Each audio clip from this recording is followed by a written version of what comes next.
wakakosha kosha in my life. ndoda kuyenda niwe, Yeah, know that. Jimbo dzakakosha kosha Tombweto Matoris.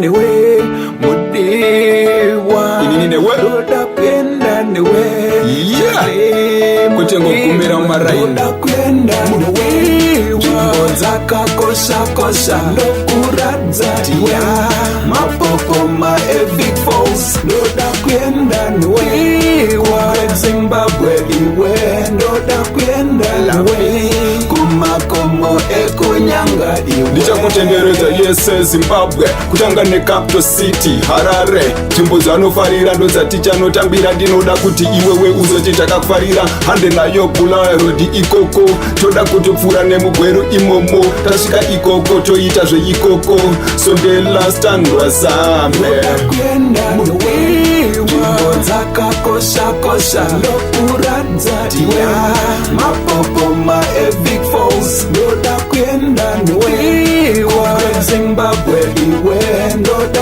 kuyenda nawe, kumakomo ekunyanga iwe Usamutya mutare chichakusvika kwavanenge vachitaura chimanyika, kasi handikanganwe muchitungwiza, tichamutenderera kutenderera ndonokuratidza kunobva magetsi edu kukariba, tapfuura nemuchinhoi nekaroi, tonotambira kumopane neCaribbean Bay, kutriangle hwange mazowe ahoy. kuyenda nawe, Jimbo dzakakosha kosha ndokuradza tiwe, mapopo ma epic falls ndoda kuyenda nawe, Zimbabwe iwe ndoda kuyenda nawe, kumakomo ekunyanga iwe Ndichakutenderedza yese Zimbabwe, kutanga neCapital City Harare. Nzvimbo dzanofarira ndo dzatichanotambira, ndinoda kuti iwewe uzoti takakufarira. Hande nayo Bulawayo Road ikoko, toda kutopfuura nemugweru imomo, tasvika ikoko toita zveikoko, sondela standwa zambe.